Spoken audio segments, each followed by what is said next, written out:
Making headlines tonight. Use of modern technology. President says government will not tolerate incorrect use of social media against Mahasangha. First at 9. This is Derana 24/7. Also making headlines tonight, government stance on Saitam. Saitam told not to enroll new students or award degrees until the relevant gazette is issued. Invalid lottery tickets. Joint opposition claims NLB sold tickets without draw dates to the public. Negligence at Piliyandala Hospital. A badly managed building demolished due to health risks. Making headlines in international news tonight, lorry transporting oil catches fire in Pakistan. At least 140 people killed and over 80 injured.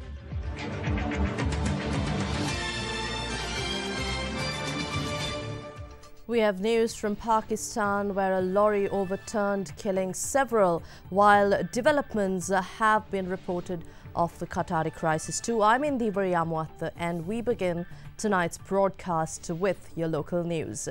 The government has decided to halt admission and awarding of degrees at the South Asian Institute of Technology and Medicine until its conditions on private medical colleges are gazetted. Secretary to the President, P.B. Abekon, elaborated on the matter in a statement released to the media today. The terms and conditions the government is about to impose on Saitam via Gazette have been elaborated in this statement. The statement says legislation regarding the minimum standard of medical degrees will be gazetted. The Gazette will include that there should not be any kind of mediation by an organization or an individual that affects the independence and impartiality of the Sri Lanka Medical Council. The syllabus of the medical degree will be implemented under the guidance of the Sri Lanka Medical Council, and a process to register students who have already completed medical degrees at Saitam with the Sri Lanka Medical Council will be instituted.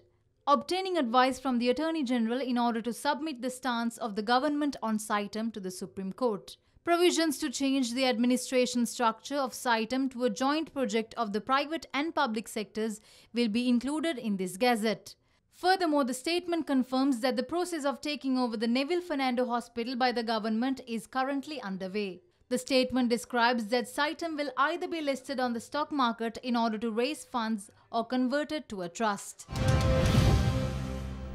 Meanwhile, the issue of the private medical college was brought up at several media briefings and public gatherings today by politicians, trade union leaders and thought leaders. We learned that they have arrived at certain agreements with the Government Medical Officers Association yesterday. Now they have changed all those agreements and issued this statement over the Saitam issue.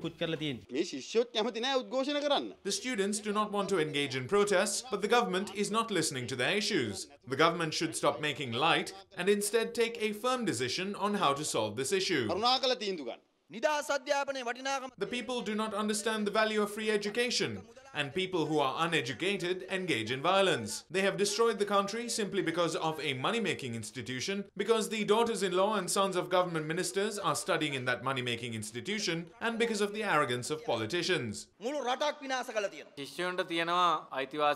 students have the freedom to fight for their rights, but we have to work within a democratic framework when we are trying to win them. We did not see such democracy in the protest which was carried out at the Health Ministry premises on the 21st. The students should protest, understanding new trends in the world and the stance of the government. This government was established with the majority vote of the public. The government has already taken a stance on this, and it is correct. This should be implemented without change. It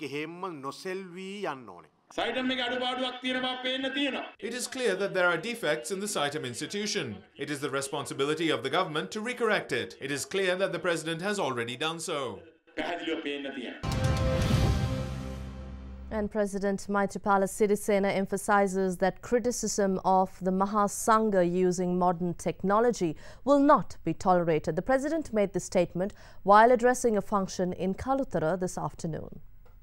The higher ordination ceremony of the Amarapura Mahanikaya took place at the Kaluthara Bodhiya with the participation of President Maithripala Sirisena and Premier Ranil Wickremesinghe. Over the past few days, posts have been published on the internet and Facebook that displease the Mahasangha. It's very sad. Character assassination and disrespect can be directed against politicians. They are familiar to us, but defamation against the Mahasangha cannot be tolerated at all. I see this as a breakdown of our society. Meanwhile, Prime Minister Ranil Wickremesinghe also addressed the gathering at the event. We should protect Buddhism. We should not leave a wrong impression of the religion. We should not let Western countries judge Buddhism by our misdeeds. There is no place for extremism in our Buddhism. There is no place for extremism in any religion. But we have seen how the spread of extremism has affected certain religions. At a time when the West shows a special interest in Buddhism, we should act to educate them.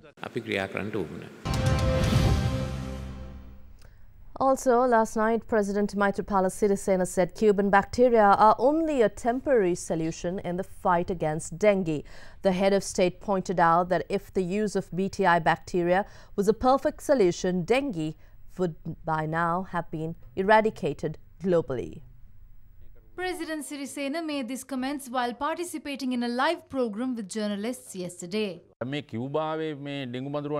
Some ask why I cannot eliminate the dengue issue as the Cubans did. They invented the BTI bacteria and gave it to the whole world. When I was the health minister, we brought the BTI bacteria here and performed some experiments. If we are to use the bacteria in Sri Lanka, we have to spray it over affected areas using helicopters. We don't have the spray machines here, so we would have to buy them. The reason we did not bring the bacteria was that we, as a country, could not afford the expense. However, even if we bring the bacteria here, it would be effective for only a few weeks before dengue mosquitoes resume breeding. If the bacteria was a perfect solution, dengue would not exist in the world.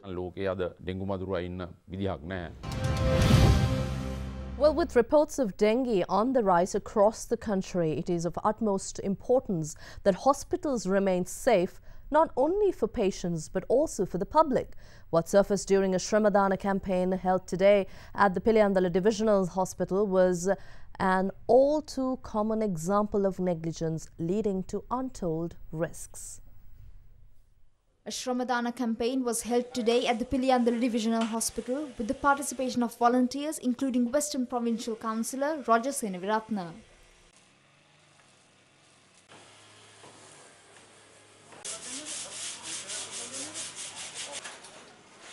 A thorough cleanup was carried out, but a number of sites were discovered within hospital premises, posing immense health risks.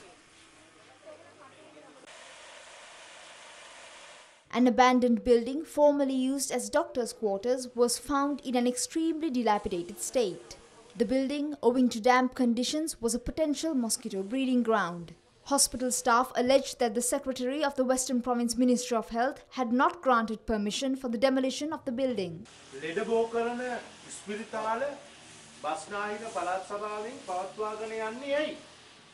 Provincial Councillor Roger Senaviratna then contacted the Western Province Minister of Health, Sumit Lal Mendis, who arrived promptly and authorised the demolition, which was carried out straight away.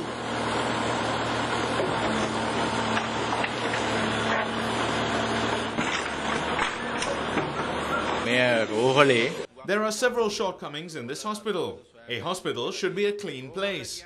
If it is unclean, the hospital is not carrying out its responsibilities. I will look into this issue, and by Tuesday, I will summon the Director of Health Services in charge of this area, and we will discuss the delays that have taken place. In other local news tonight, the joint opposition claims that National Lotteries Board has sunk to selling invalid tickets, and a case against the board would be taken to the Supreme Court. UPFA parliamentarians Bandula Gunawardana also told media today that the government is trying to introduce a foreign lottery system online. They say that the President's fund has dried up, but the Finance Minister is not responsible, as the fund source, the Lotteries Board, is under the Minister of Foreign Affairs. Changing subjects like this is unprecedented. For instance, the Goviseta lottery, it has no drawing date and it also does not have a drawing number. People buy these tickets. What does the government say on this? Is this the right way to make money for the President's fund? This is the report by the Auditor General's Department. It very clearly says that tender board procedure was violated in 2016. The The printing and handing over of the Goviseta, Vasana Sampatha, Supiri Vasana Sampatha, Jatika Sampatha, and Supiri Delakshapati lotteries were in violation of rules and regulations of the board.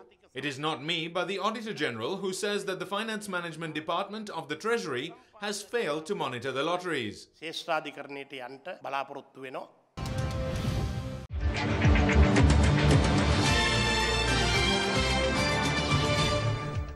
Well, TV Derana won big at the 13th edition of the Raigam Tellies last night.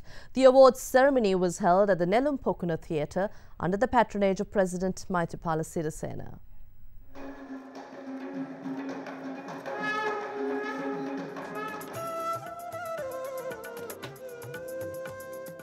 The 13th Raigam Tellies Awards ceremony, one of the biggest annual events of the television industry in Sri Lanka, was held at the Nelumpokuna Theatre, and TV Derana took away several prestigious awards. Velipilla, hosted by Vasantina Nayakkara, received the Jury Special Award, while Prasad Kumasaru won the Best Current Affairs Programme of the Year for Alut Parliamentua. Del Studio Season 3, produced by Chintaka Gamlat, was adjudged the Best Television Musical Programme of the Year. Devani Inima won the award for Most Popular Teledrama, while Nayanthara Wickramaratchi, a leading actor in the daily soap, was named Most Popular Actress of the Year. Meanwhile, child star Kavish Vihanga, who plays the role of Soratha in hit teledrama Sidhu, received a Special Recognition Award.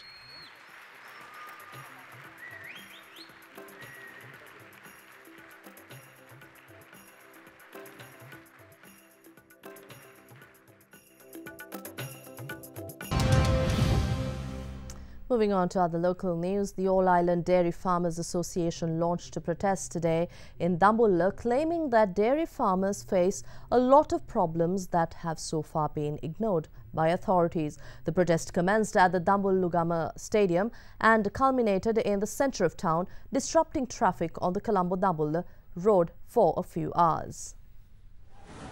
Dairy farmers who participated in the protest claimed that they have to destroy thousands of litres of fresh milk every day due to government policies which they claim are wrong. They also complained that some quality dairy cows imported to the country have been distributed among politicians' aides.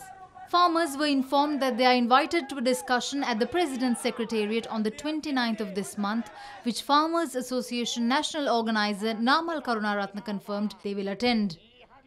Prior to dispersing, farmers engaged in a symbolic show of their displeasure.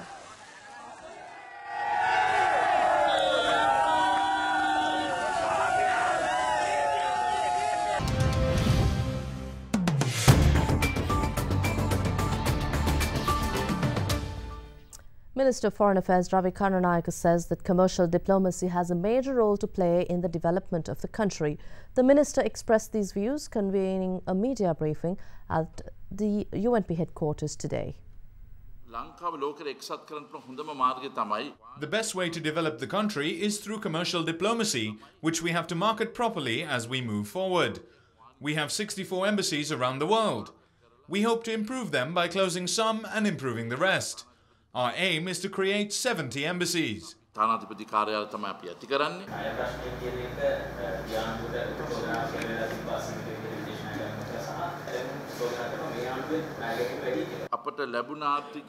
The economy which we inherited was not in a good state. We were able to increase economic growth from 10% to 16.1% in just 2 years.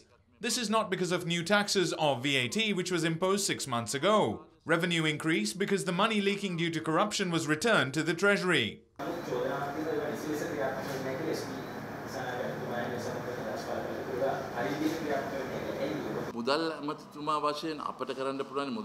As the Minister of Finance and the Ministry of Finance, what we can do is propose ideas, pass the budget with 2/3 of votes and submit it to state officers. After that, the state officers spend time making legal drafts in the Attorney General's department. This is a slow process. These are the problems we have. I'm not accusing anyone. We are not questioning those who work, we're questioning those who do none. Whom should we accuse if the budget is not yet implemented in 2017, despite it receiving the required two-thirds vote at the end of 2015? It is the Attorney General's department who is responsible and not the Ministry of Cultural Affairs. The Lanka Salt Limited says the country will be able to stop importation of salt from next year onwards. Executive Director of Lanka Salt Limited, Kirti Munasinghe, made these remarks at a media briefing in Hambantota yesterday.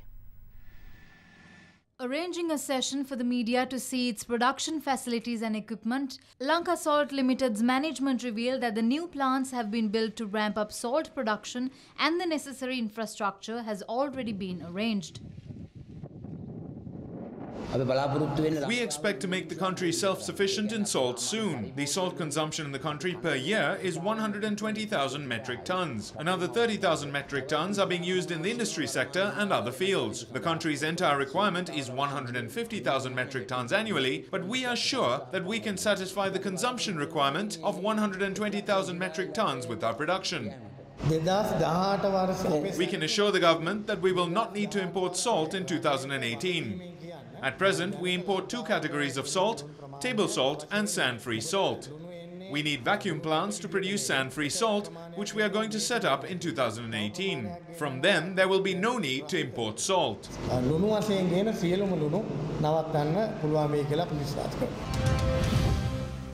And before we move on to your week's market forecast, in international business news, the Emir of Qatar met with one of America's biggest oil corporations in Doha yesterday for talks on cooperation as worries rise about energy supplies as the diplomatic crisis in the Middle East continues.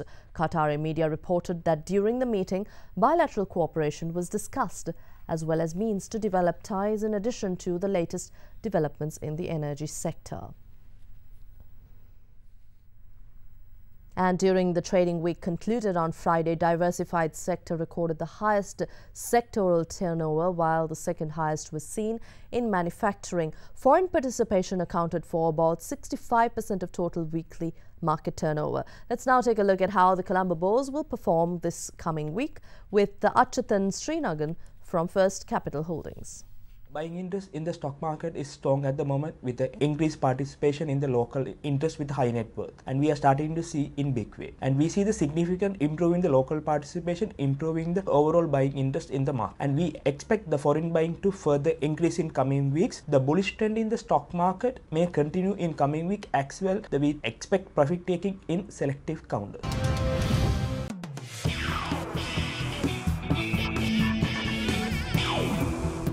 In your sports news, Sri Lanka were beaten by 9 wickets by New Zealand in the Women's Cricket World Cup, which began yesterday. Hosts England also suffered a shock defeat in the tournament opener, losing to India by 35 runs.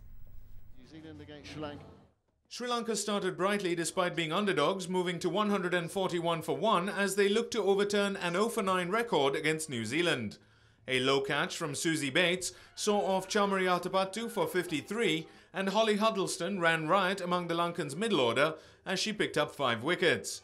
Sri Lanka struggled to 188 for 9, and although Rachel Priest fell early during the Kiwi chase, New Zealand never looked like losing. Susie Bates blasted 106 at nearly a run a ball, and Amy Satterthwaite lent able support with 78 as the Kiwis won by 9 wickets. New Zealand winning by 9 wickets. Meanwhile, England was stunned by India in the tournament's opener in Derby, going on the back foot early to India's steady batting. The Indians set a 282-run target for the hosts, who were given brief hope by Fran Wilson's 81. Her run-out and 3 others proved to be their undoing, with England sinking to a 35-run defeat. And a chance for the catch, and that's a wonderful catch!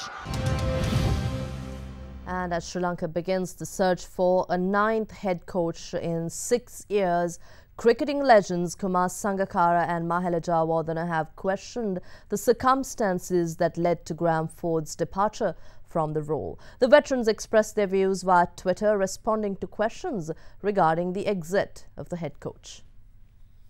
Sri Lanka Cricket announced yesterday that Graham Ford's stint at the helm of the national team would be cut short by mutual consent, having originally been appointed to guide the team through the 2019 World Cup in England. Sangakkara, who has previously spoken in glowing terms of Ford's coaching skills, suggested that there may not be any coaches left to employ for Sri Lanka at the current rate.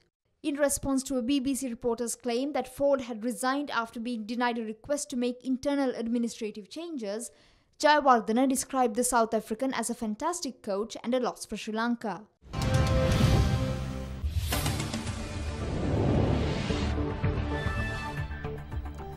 Well, in news from across the world, at least 140 people were killed and over 80 were injured when a lorry transporting oil overturned and caught fire in Pakistan today. The high number of casualties, which is expected to rise even further, was because a crowd had gathered to collect fuel leaking from the overturned vehicle before it caught fire. According to police, the tanker had been carrying 25,000 litres of oil and had been travelling from Karachi to Lahore when it toppled while attempting to make a sharp turn. People living in roadside villages had rushed to the scene to collect oil in spite of efforts by traffic police to keep them away. Local media report that people smoking at the scene may have sparked the inferno, killing and injuring scores. Army helicopters were dispatched to ferry casualties to hospitals. Following the Qatar government's dismissal of a list of 13 demands from Saudi Arabia and its allies to be fulfilled in exchange for a resolution to the major diplomatic crisis in the region, Turkish President Tayyip Erdogan welcomed Qatar's response and alleged that the demands violated international law. Qatar says the demands threaten its sovereignty and outsource its foreign policy. The demands issued by Saudi Arabia and other Arab nations require Qatar to scale down ties with Iran, sever ties with groups including the Muslim Brotherhood, close a Turkish military base in the country, and shut down the Al Jazeera media network. Qatar has described the demands as neither reasonable nor actionable, adding that it is reviewing the demands and preparing an official response. We approve and appreciate the attitude of Qatar against the list of 13 demands. This approach is against international law because you cannot attack or intervene in the sovereignty of a country. An Egyptian President Abdel Fattah al-Sisi has ratified a controversial treaty transferring 2 largely uninhabited Red Sea islands to Saudi Arabia. The deal to hand over the islands was agreed during a visit to Egypt by Saudi King Salman a year ago. The move was backed by Egypt's parliament last week and sparked protests. Opponents accused Sisi of violating the constitution and handing over the islands to please Saudi Arabia, which has backed him financially since he led the military's overthrow of his elected predecessor, Mohamed Morsi, in year 2013.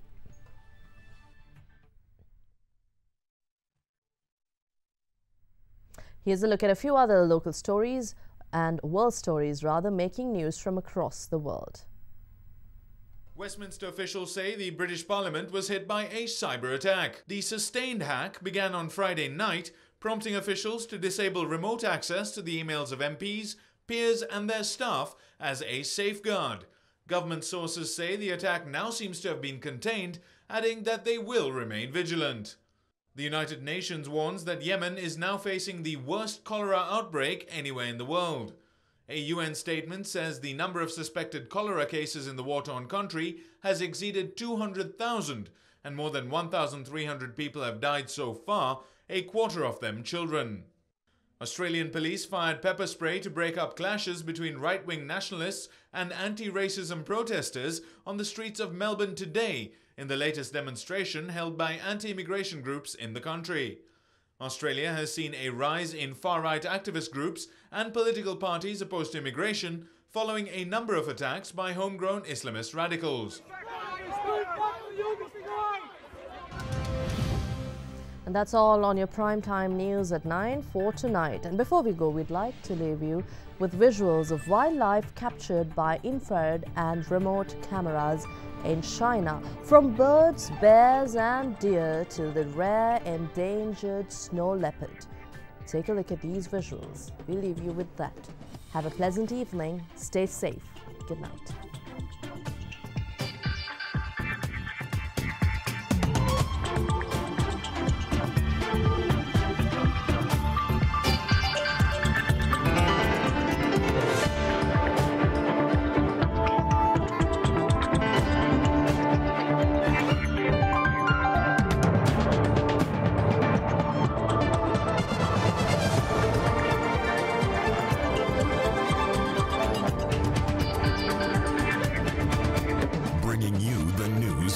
information 24 hours a day.